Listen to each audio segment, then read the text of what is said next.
Dark space was silent when the warning lights turned red inside the bridge of the Varkun Empire cruiser Iron Hand. Captain Realther rose from his command seat, his four eyes narrowing. Something impossible was happening in front of them. One moment the space ahead was empty. The next, a tier of white light opened, stretching wider and wider like a wound in reality. Sparks of blue energy shot out, and the scanners began to scream with confused alarms. The crew shouted over each other, unable to understand what they were seeing. Nothing should appear this close. Nothing should bypass their detection net. Nothing should come out of pure empty space. Realther forced himself to stay calm. "Show me what is coming through," he ordered. The screen shifted. A shape was forming, hard edges, steel lines, a straight-jawed hull made for war. But it was too small for a battleship. Too old-fashioned to be a dreadnought. And yet the way it appeared, as if reality itself had been cut open, felt like a weapon beyond anything his empire had mastered. The tier closed behind it with a silent flash. Now the ship floated alone, dark and without signal. The bridge fell quiet. "What kind of craft is that?" his second officer whispered. "It is not in our library." Realther said nothing. He could not admit what he already feared. The little ship, though old by design, did not match any known empire. Not the Varkun, not the Ket Dominion, not the Seath Grand Fleets. And that meant only one thing: this ship came from somewhere no one had ever reached. Somewhere outside known space. Somewhere that should not exist. Across the galaxy, in a forbidden region watched by many empires, similar tiers of light began to open. One ship here. One ship there. All small. All without identification. All arriving from nothing. Rumors started spreading among fleets and listening posts. Some joked they were ghosts. Others said they were scouts from a long-dead race. A few feared they were weapons sent by an enemy that had been left out of every diplomatic map. The truth was stranger. Inside the first ship, the one now drifting before the Iron Hand, a single human sat strapped in a simple pilot chair. His name was Commander Elias Ward of Earth's Defense Force. Or at least, that was what the mission file said. He opened his eyes slowly, confused by the lingering fog in his head. His vessel hummed around him. Cold. Still. Waiting. He checked his console and frowned. The jump had worked. But he was not anywhere near where Earth wanted him to go. The machine had thrown him beyond every known star chart. Ward tapped a control panel, but the screen only blinked with errors. Long-distance communication was down. Navigation was broken. Power was running low. And outside, a massive alien warship was watching him. He leaned forward with a dry laugh. "Well, Elias," he muttered to himself. "First human to travel beyond the frontier, and you immediately appear next to an angry giant." He tried to look calm, but his heart hammered. Earth had sent him here as a test pilot for their new experimental drive, a jump engine designed in secret. It was supposed to open a new era. A safe, controlled doorway. A way for Earth to finally reach the greater galaxy after decades of isolation. But something had gone very wrong. Instead of opening a stable corridor, the prototype had ripped a hole in space and thrown him into a region full of empires that did not know Earth existed. Captain Realther watched the strange ship closely. It did not match any warship design. It looked too small to threaten the Iron Hand, yet something about its sudden arrival made his instincts crawl. No empire had ever created such a jump signature. Whoever built that ship, whoever was inside it, had technology that should not be possible for such a crude design. Realther ordered his crew to scan it again. The results came back strange. The craft was made of basic metals, simple engines, and primitive heat shielding. No armor. No weapon ports. No exotic energy coils. It should not be able to travel at all, let alone cut through space. He felt insulted. A ship this weak should not have been able to appear so boldly in front of a Varkun cruiser. On Ward's ship, a soft voice from the onboard system warned him of incoming scans. He exhaled slowly. Whoever these aliens were, they were already studying him. He needed to show he was not a threat. He powered down his engines and disabled what little remained of his weapons, 2 small cannons that would do nothing against a ship the size of a city. Realther saw the power drop and mistook it for a challenge. "They hide their weapons," he growled. "A trick." He ordered his gunners to prepare. Ward saw the shift in the enemy ship's energy signature. The gunners were warming their cannons. He swallowed hard. He had no way to escape. No shields. No backup. Earth did not even know where he was. If they fired, he was gone. Yet in that moment, something changed. A second tier of white light opened behind his ship. Realther stared in shock. Another primitive craft appeared, identical in size but painted differently, sleek black plating with a blue-lit nose. Then a third ship followed. Then a fourth. All drifting. All silent. All arriving from nothing. Ward's eyes widened. These were not Earth ships. Not his fleet. Not anything he recognized. Something far bigger was happening. Something Earth had never prepared for. And something the great empires would soon fear. Captain Realther stood frozen as more of the strange ships appeared. Every few seconds, another tier of white light opened in the dark. Another small craft slipped through and drifted in silence. They looked like siblings of the first ship, similar shape, similar size, all built with simple metal and basic engines, but nothing about their arrival felt simple. The Varkon Empire had seen many secret fleets, many ambush tactics, many scout formations. But this was different. These ships appeared in ways no empire could copy. It felt like someone far away was tearing open the sky, tossing these metal seeds into their space. The crew of the Iron Hand grew nervous. Some whispered that these were warning probes. Others feared they were explosive drones. But Realther kept his gaze steady. He did not understand these ships, but he understood pride. The Varkon Empire was the strongest force in this region. No unknown power had the right to appear uninvited. Inside his small cockpit, Commander Elias Ward watched the new arrivals with a growing sense of dread. He checked their signatures. They were not human. Not Earth technology. Yet they arrived using the same type of unstable space tier that had thrown him here. His experimental jump drive had misfired, but these ships were entering the same way, wild, uncontrolled, like someone else was testing similar technology and failing at it. Ward felt the pressure in his chest tighten. If some unknown civilization was creating these tiers, then Earth might not be alone in reaching for this dangerous new method of travel. Worse, someone might be using it without caring what they damaged. His ship rattled lightly. The Varkon cruiser was charging its weapons again. Ward whispered, "Don't do this. I'm not your enemy." He didn't know if they could hear him. His comm system was broken. All he could do was sit still and hope they understood he wasn't here to fight. A bright flare of energy lit the alien cruiser's hull. Ward closed his eyes, expecting the end. But the shot never came. Instead, a massive shadow passed between the Iron Hand and Ward's crippled craft. One of the new drifting ships had moved, or rather, it had been pulled. Its hull glowed with thin lines of white light, like something inside it was waking up. It rotated slowly, blocking the cruiser's aim. Then, without warning, the little ship ignited with an energy burst that did not match its simple design. It shot forward at impossible speed, slamming its nose directly into the Varkon cruiser's shields. The impact shook the Iron Hand violently. Sparks shot across their bridge. Consoles burst with smoke. Alarms screamed. Realther grabbed the railing to stay upright. What was that? His second officer shouted. A collision attack, Realther growled. A suicidal strike. But something didn't make sense. That small ship shouldn't have moved like that. It shouldn't have had that kind of power.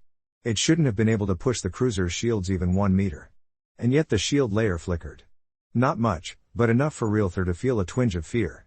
Ward could only watch in disbelief as the little vessel bounced off the cruiser's glowing shield bubble and drifted away, completely destroyed. These ships looked weak, simple, but they clearly had something hidden inside them. A trigger, a failsafe, or maybe a remote control connection.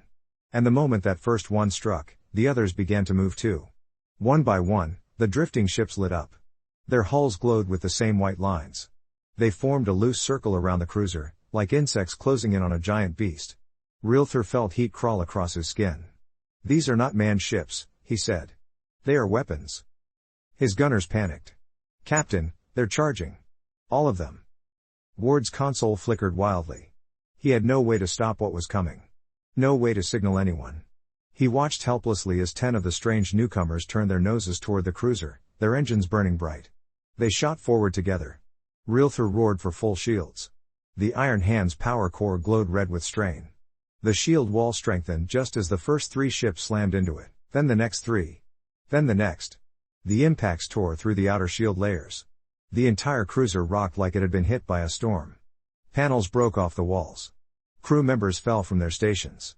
The shield bubble collapsed with a scream of shattering energy. Ward braced himself as the final wave of ships struck the cruiser's hull directly. Fire and metal burst from the impact points. The huge alien warship twisted and rolled. Its engines dimmed. The cruiser began to break apart. Realther collapsed to his knees, staring at the chaos. This wasn't a battle. This wasn't a strategy. This was pure disaster brought by unknown forces. His empire prided itself on strength, on discipline, on perfect order. But now his ship, one of their finest, was being smashed by crude, simple craft that should not exist. Ward watched the massive cruiser drift, burning and broken. He felt no joy. No victory. Only fear. If these strange ships could tear apart alien fleets with such reckless force, then whoever built them didn't care who got hurt. And if more tears appeared, the galaxy would fall apart before Earth even introduced itself. In the remains of the battlefield, Ward's small ship drifted silently. His power was nearly gone. He didn't know if he would survive another hour. But he did know one thing, something far beyond any empire's pride was coming. Something no one was ready for. And he was stuck right in the middle of it. Commander Elias Ward sat in the dim light of his failing console and listened to the quiet crackle of sparks behind him. His ship was barely alive now. Life support flickered every few seconds. The temperature was dropping. He could see his breath in the air. Outside, the broken remains of the alien cruiser drifted in slow silence, its hull torn open by the strange attacking ships. Small pieces of metal floated past his cockpit window like drifting snow. Ward kept checking his screens, hoping for a signal, any signal, maybe a rescue beacon. Maybe a friendly transmission. But every antenna on his ship was damaged. He was alone in a part of space humans had never charted. He had only one choice left: wait, watch, and hope someone with peaceful intentions found him before someone with guns did. But peace did not come. A new symbol appeared on his emergency scanner. A large one. A fast one. Something massive was approaching the battlefield. Ward leaned close to the display. The reading was huge, bigger than the Varkon cruiser had been. Much bigger. The power signature was strong and stable, which meant it belonged to a ship built by someone capable, organized, and dangerous. He whispered, "Please don't be hostile." But he already knew that hope was useless. From the dark distance, a metal titan emerged. This new ship was shaped like a long spearhead, as if built to cut through anything in its path. Thick armor plates covered the hull. Glowing blue symbols ran along its sides like war marks. It belonged to another empire entirely, one Ward did not know, but one that clearly ruled something large. On its bridge, High Marshal Corvin of the Ket Dominion watched the battlefield through a wide glass viewport. He saw the drifting remains of the Varkon cruiser and felt a cold satisfaction. The Ket had been locked in a long rivalry with the Varkon Empire. Seeing one of their mighty cruisers broken and burning made his chest swell with pride. But the feeling did not last. The strange small ships caught his attention at once. He leaned forward. "What are those?" His tactical officer shook his head. "Unknown. They appeared in this region recently. No comms. No flags. They attack without warning." Corvin's pride turned to interest. "Who controls them?" "No one knows," the officer replied. "They seem unmanned. And there is something else. They arrive through space tiers." Corvin frowned. That was impossible. Space tiers were not natural, they were caused by unstable jump drives. But no empire in the region used such reckless technology. "Show me the source of the tiers," he ordered. The view zoomed in and finally focused on Ward's tiny ship. Corvin stared at it for a long moment, then laughed under his breath. It looked so small and weak. A toy. A relic. A machine left behind by a forgotten age. But appearances meant nothing here. If this little craft was tied to the space tiers, then the Ket Dominion needed it. If they controlled it, they could control the weapon that destroyed a Varkon cruiser. Corvin raised his hand. "Lock onto that small ship. Board it. Bring me the pilot, alive." Ward saw the beams of light scanning toward him. The Ket were analyzing his ship with rapid pulses. He could feel the vibrations through the hull. His fingers tightened on the controls. He tried to power the engines, but nothing happened. He tried to send a distress signal. Nothing. He tried to aim his tiny cannons at the approaching giant. Nothing. He was trapped. The Ket Dominion's boarding craft detached from the spearhead ship and shot forward. It looked like a spike covered in thrusters, built to pierce and attach. Ward watched helplessly as it closed in. The boarding craft extended metal arms. Hooks.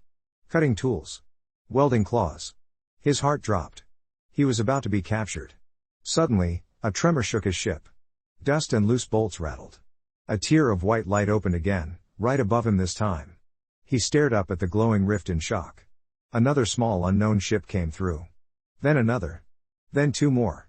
They didn't drift this time, they moved instantly, like angry insects being thrown into a fire. Their hulls lit up with sharp white lines. Ward felt terror rise in his chest. No, no, no. Not now. The new arrivals darted toward the Ket boarding craft. They were faster than before, more focused, almost like they recognized enemy engines. They hit the boarding craft one after another, smashing into its hull. The boarding craft spun out of control, sparks shooting from its seams. The Ket pilot tried to recover, but the small ships kept hitting it until it exploded in a flash of orange light. On the Ket command bridge, High Marshal Corvin clenched his fists. "Destroy those things," he snapped. But before his crew could act, the strange small ships turned their attention toward the Ket battleship itself. They began to form circles, spiraling closer and closer. Corvin felt a chill. They behave like predators. Ward watched from his dying cockpit as the unknown ships moved in patterns, almost like they were learning. Adapting. Fighting smarter with each attack. This was no random swarm. This was something evolving in real time. Something that didn't care about politics, borders, or empires. Something born from the same kind of unstable jump he had used. Ward finally understood. Someone somewhere was experimenting with the fabric of space, and each failure was being dumped into this region. Earth wasn't the cause. Earth wasn't the target. Earth was simply next. As the strange ships prepared to strike the Ket battleship, Ward realized something even more terrifying. The galaxy was not witnessing the arrival of a new empire. It was witnessing the early stages of a spreading disaster. And he was the only human who knew. The strange ships moved around the Ket battleship like a storm of white sparks. Their glowing hull lines pulsed faster, brighter, as if they were feeding on the violent energy around them. High Marshal Corvin stood stiff on his command deck, watching them circle his massive vessel. He could taste anger rising in his throat, mixed with something far worse, fear. He had never feared enemy technology before. The Ket Dominion had crushed dozens of fleets and copied countless devices. But these small, simple-looking machines were different. They did not act like drones. They did not follow normal logic. They responded like living things. Corvin snapped his fingers. Full power to forward shields. Prepare countershock cannons. His crew did not answer at once. They were staring at their screens, frozen by the rapid motion of the small attackers. Corvin repeated the order with a roar. This time, they jumped to obey, transferring power until the shield bubbles glowed deep blue. The first wave of strange ships struck the shields. Instead of breaking, the Ket shields rippled and snapped back, sending the small vessels tumbling away. A few shattered on impact, exploding into metal pieces. Corvin allowed a sharp smile. His shields were stronger than the Varkon cruisers. This would buy him time. But Ward, watching from his broken cockpit, knew it wouldn't last. He could already see the pattern. The strange little ships were adjusting, shifting, learning. They were testing the shields like animals probing a cage. Each impact gave them new information. And then it happened. One of the ships paused in front of the Ket shield, hovering with its nose tilted. White light ran across its hull. It changed shape slightly, adjusting its tiny thrusters. Ward leaned closer to his window, feeling his stomach drop. It was trying something new. It pressed forward slowly. The shield resisted. Then, impossibly, it slid through. Ward's heartbeat froze. No way. It phased through. Corvin saw it too. His mouth fell open as the tiny vessel passed through his strongest shield layer like a ghost. The shield did not break, the ship simply bypassed it as if it had learned the frequency and copied it for its own use. Before Corvin could shout a warning, the ship accelerated and slammed directly into the battleship's armor. A burst of white energy flashed. A chunk of armor plate tore free from the hull and drifted into space. Now the others followed. Ward watched them pass through the shields one by one. The Ket crew panicked. Their shield readings spiked and flickered. Alarms rang. The attackers had solved the problem. They were evolving again. Corvin cursed and slammed his fist against the console. How did they kill them? Shoot them down? But no cannon could track vessels this small and this fast. The strange ships darted across the hull, punching holes in the armor, tearing off weapon mounts, ripping open fuel lines. Ward knew what was coming next. He had seen it happen to the Varkon cruiser. Get out of there, he whispered, even though he knew they could not hear him. The Ket battleship shook violently as explosions burst along its sides. Fires spread behind the armor plates. Power conduits ruptured. Hundreds of blue lights inside the ship went dark. The vessel began to drift, rolling slowly, smoke pouring from its wounds. But Corvin was not a commander who accepted defeat. He turned to his navigation officer. Aim the ship directly at the swarm. Prepare a full core discharge. The officer froze. Marshal. That will overload the reactor. Corvin's teeth showed in a snarl. Exactly. These creatures want to tear us apart? Then we will burn them with our death. The officer slowly nodded and began preparing the command. The entire battleship shuddered and groaned. Deep inside, the core glowed bright white as it charged far beyond safe limits. Ward saw the charging signature and panic shot through him. Oh no. No, no. If he explodes that thing. The blast radius would be enormous. It would destroy not only the strange ships, it would vaporize everything in the area, including Ward's small dying craft. He tried to power his engines again, desperate, but nothing responded.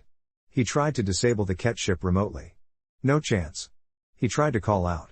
Dead radio. The core charged faster. The strange ships seemed to sense the danger. They pulled back, making sudden sharp turns like lightning bugs scattering. But they didn't leave. They circled tighter, trying to break through the hull and stop the overload. Ward squeezed his eyes shut. He braced for the light. But something else happened. A new tier opened in space. Much larger than the others. A wide white crack stretched open like a giant eye. Ward stared at it with disbelief. He didn't see small ships emerging this time. He saw something huge. Something enormous. A silhouette of a vessel shaped with long arms and a central rotating ring, like a machine built for science, not war. This one didn't drift out uncontrolled. It flew. Straight toward the battlefield. The strange small ships reacted instantly. They scattered away from the Ket battleship and rushed toward the new arrival, glowing brighter than ever. But the new ship released a pulse of soft blue light. A shockwave spread outward, gentle but powerful. When the swarm hit it, their glowing hulls dimmed. One by one they stopped moving.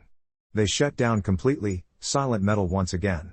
Ward's jaw fell open. Someone had built a ship that could stop the swarm. And whoever they were.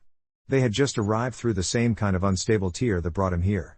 The Ket reactor continued to overload. But the new giant ship turned toward it. And Ward realized. They were not here to destroy the Ket battleship. They were here to contain it. To stop something bigger. And they might be the only ones who knew what these space tiers truly were. Commander Elias Ward stared at the giant new vessel as it positioned itself between the dying Ket battleship and the drifting debris. Its hull was smooth silver with soft blue lights pulsing along its ring-shaped center. It did not look like a warship. It looked like a ship built for exploration, or science. But the steady way it moved, the confidence in its flight, and the power of its blue shockwave showed something else. Whoever built this ship understood the swarm. Maybe they even built the first version of the dangerous jump technology. Ward's console flickered again. Temperature was dropping faster. Oxygen levels were unstable. He knew he didn't have much time left. But he couldn't look away.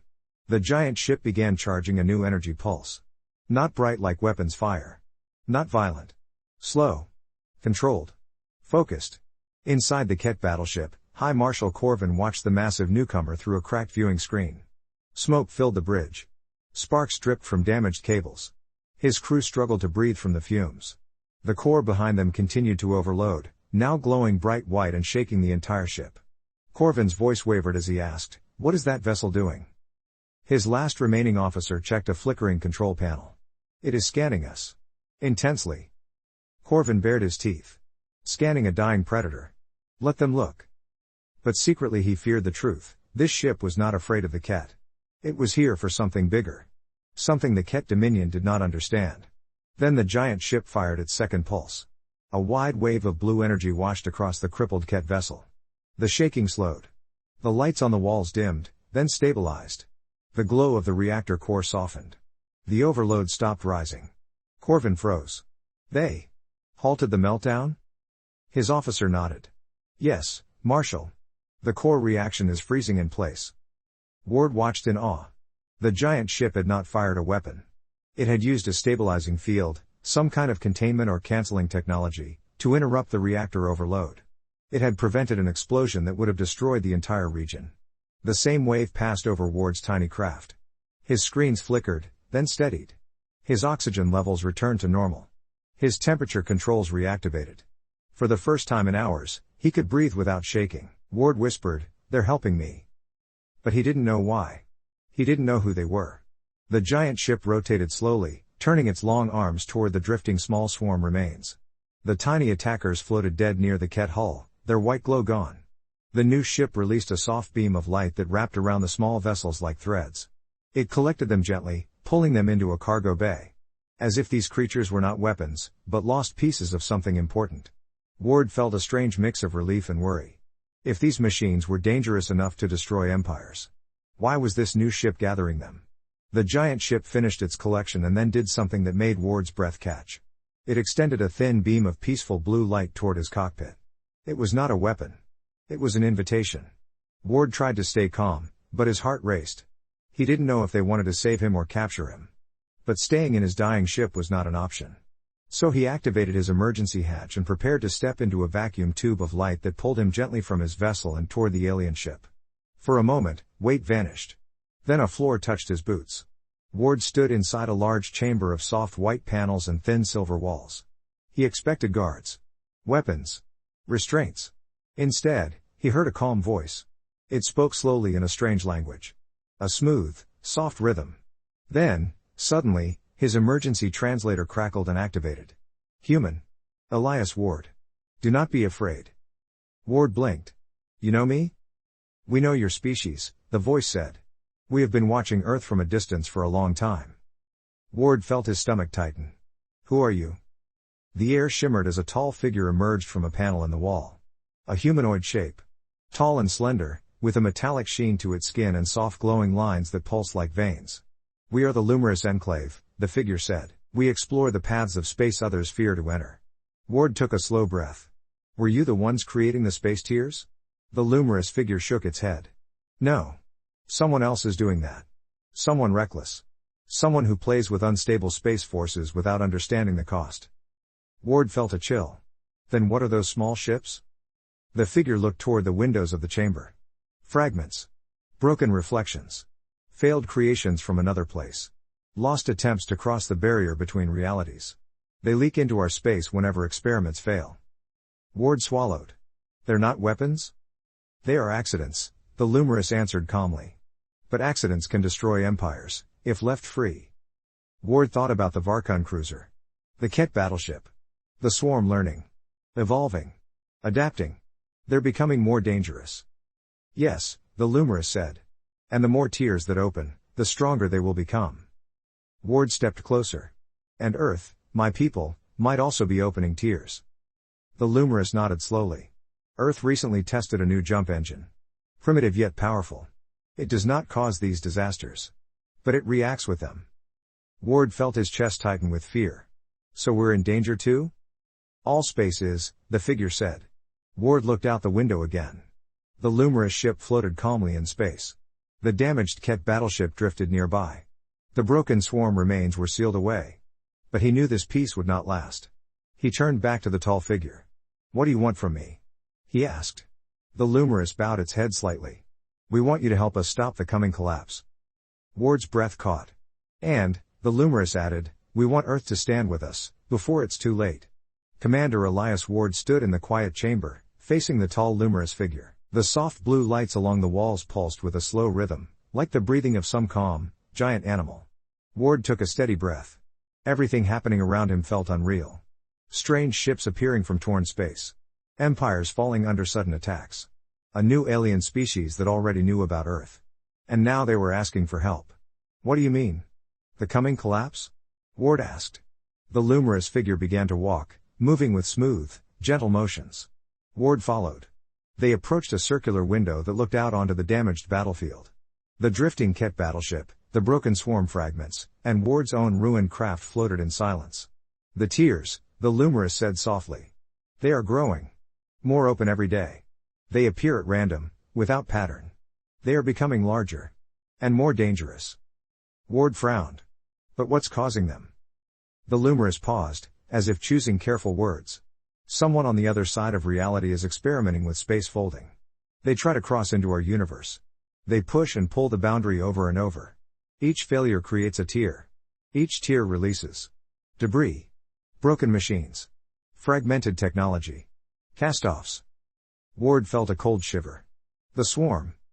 Yes, the Luminous said. Pieces of a system that was never meant to work here. They arrive damaged, but they learn quickly. Too quickly. With each new tier, they gain more functions. More power. More instincts. Ward swallowed. And they're becoming hostile. They are not alive, the Luminous said. But they adapt as if they were. Ward thought back to the first attack. The swarm had changed tactics. They learned how to bypass the Ket shields. They learned how to strike harder, faster. If they kept evolving. How long until they destroy every empire out here? He asked. The Lumerous looked out into the dark. Months. Perhaps weeks, and if one of these tiers opens near a planet. The figure did not finish the sentence. Ward didn't need to hear it. Entire worlds could be shredded by a swarm that learned too fast for any defense. Ward clenched his fists. So what do you need me for? I'm just one pilot. The Lumerous turned to him, glowing lines along their arms brightening. You are the first human to reach this region. Earth stands outside the politics of the great empires. You are unknown. And therefore unpredictable. That gives you value. Ward exhaled slowly. You want Earth to join your alliance. The Lumerous nodded. Earth's new jump technology is unstable. But it holds promise. If we guide you, your people can stabilize it. Together, we may be able to close the tiers, or at least slow them. Ward looked away from the Lumerous and stared at the battlefield again. He didn't know if Earth would trust these aliens. Humanity had only just begun to explore deep space. The idea of joining a strange alliance to fight an enemy from another reality sounded like a nightmare. But doing nothing would be worse. Ward said quietly, my ship is dead. I can't contact Earth. We know, the Lumerous said. But we can help you return. Not through a tier. Through a stable route. Ward's eyes widened. You have stable jump technology? The Lumerous tilted its head. Yes. Our people learned the dangers long ago. We do not tear space. We step through it. Ward tried to imagine what that meant. He failed. The Lumerous continued, we will send you home. You will carry a message. A warning and an offer. Earth must choose soon. The tears spread faster every cycle. Ward felt a weight settle on his shoulders. He had always dreamed of representing Earth among the stars, but not like this. Not carrying fear. Not carrying a threat. He tried to stay steady. What about the other empires? The Varkhan, the Ket, they hate each other, they'll never work together. That is true, the Lumerous said. Their pride blinds them. They will not accept help until the danger burns their worlds. But Earth is new. Young. Not yet twisted by pride. Ward nodded slowly. So Earth is your best chance. Correct. The Lumerous moved to a control panel and placed a glowing hand on it. The ship vibrated gently. A circular doorway opened in the floor, showing a long vertical corridor glowing with white light. This chamber will send you to our navigation core, the Lumerous said. We will show you what we have learned about the tiers. Then you will return to Earth. Ward stared into the glowing passage. It looked peaceful. Almost welcoming. But his heart tightened. He was about to see things no human had ever seen. As Ward stepped toward the opening, the ship shook suddenly. A deep metallic hum rolled through the walls. The lights dimmed. Ward spun around. The Lumerous turned their head sharply. A second tremor hit. What is that? Ward asked, alarmed. The Lumerous raised a hand. A new tier. Ward felt his stomach drop. Here? The Lumerous paused. Listening to signals only they could hear. No, the figure said slowly. Worse. They turned toward Ward, glowing eyes narrowing. The tier is not appearing near us. It is appearing near a planet. Ward's heart froze. Which planet? The Lumerous answered in a low voice. A human one. Ward felt the world tilt. Earth. The tier was opening near Earth. And the swarm was coming with it. Commander Elias Ward felt the floor tilt under him as the Lumerous ship hummed with rising tension. His breath caught in his throat. A tier opening near Earth was the one nightmare he never imagined he would face. Out here, in this distant region, the destruction felt far away. But now the danger was on his doorstep, on humanity's doorstep. Ward grabbed the edge of the glowing passageway. How big is the tier? The Lumerous figure placed 2 fingers against the side of its head, listening to distant signals. We cannot see it clearly yet. But it is larger than the ones here. Much larger. If the swarm passes through it. Ward didn't let them finish. We need to go. Now. Send me home. The Lumerous nodded once and pressed their glowing hand against a nearby console. The white lights in the chamber shifted to a deep blue. The ship's engines hummed, then vibrated harder as power surged. Ward could feel the tension growing inside the structure. This wasn't a normal jump. This was something more like a controlled fold, guided carefully, held tightly. The Lumerous turned to him. The path we open will be short. Precise. But it will close quickly. You must act the moment you arrive. Ward nodded. His heart raced. What about you? Will you follow? We will, the Lumerous said. But not immediately. We must finish collecting the fragments here. If we leave them unattended, they may reawaken. That would doom everything. Ward didn't like the idea of going alone, but Earth didn't have time to wait. The Lumerous guided him to a circular platform. Blue energy began to swirl around it like fog rising from water. The Lumerous placed a hand on Ward's shoulder, a gesture strange but comforting. Remember this, human, Earth is young, but young does not mean weak. Your people adapt quickly. And right now. That is what the universe needs. Ward swallowed hard. I'll warn them. I'll make them listen. The Lumerous stepped back. Then go. The light consumed him. The world around him stretched like soft elastic and snapped. His ears buzzed. His chest tightened. For a moment he felt nothing, no air, no weight, no sense of direction. Then the light faded, and the ground slammed into his back. Ward gasped and rolled onto his side. He was lying on a metal floor. A familiar one. Human built. He forced himself up. He was inside a docking chamber, dark gray walls, yellow warning lines, old human-style control panels. The room shook softly, as if struck by distant thunder. Ward ran to the nearest window. His breath died in his throat. Outside, Earth hung in the void, blue oceans, white clouds, the curve of its horizon bright with sunlight. But something else was there too. A wide tier, twice as large as any Ward had seen, glowed above the upper atmosphere. White cracks spread outward from it like spider webs. Sparks of unstable energy exploded from its edges. And from the center of the glowing wound. Movement. Dozens of small shapes were emerging. Ward felt sweat roll down his back. The swarm had found Earth. Behind him, a security door burst open. Several human officers rushed in, shocked faces, raised weapons. They shouted commands at Ward, trying to understand how he appeared inside a closed military station with no registered arrival. But Ward raised his hands and shouted over them. No time. Listen to me. A tier is opening above Earth. The swarm is coming. The officers hesitated. One lowered his weapon slightly. What swarm? What are you talking about? Ward shoved past them and pointed at the window. The officers looked, and their faces went pale. The tier brightened, and more small machines poured out. Some were glowing faintly. Some were dark. But all were beginning to move toward Earth. Sirens exploded through the entire station. Ward grabbed an officer's arm. Get me to command. Now. They didn't argue. They ran together through the station's corridors, passing soldiers scrambling into suits and engineers shouting into headsets. The whole place shook again, a tier pulse echoing across space. Ward burst into the command center. Screens showed the growing tier, the swarm, and Earth's defense systems activating below. General Harding turned toward him with shock. Ward, we thought you were dead. No time to explain, Ward said, panting. Earth's jump experiment. The Lumerous. The tiers. We're dealing with something from another reality. Those machines aren't weapons, they're unstable fragments. They evolve. They adapt. And they will overwhelm us if we don't act fast. The general stared at him. How do we stop them? Ward forced his breathing to slow. We can't stop them alone. But help is coming. As if answering him, space rippled. A calm blue wave spread across the dark. A new tier formed, smooth, controlled, circular. The Lumerous ship glided through, enormous and glowing. The command center went silent. Ward felt the tension in his chest finally ease. We're not alone anymore. The Lumerous ship released a pulse of soft blue light. It washed over the forming swarm. The tiny ships froze in place, stunned by the stabilizing wave. Humans below watched in awe. General Harding looked at Ward. What do they want? Ward whispered, an alliance. Before the whole galaxy collapses. The general's eyes widened. Ward stepped forward and faced the screen showing Earth. Human ships rose from orbit. Lumerous ships positioned themselves beside them.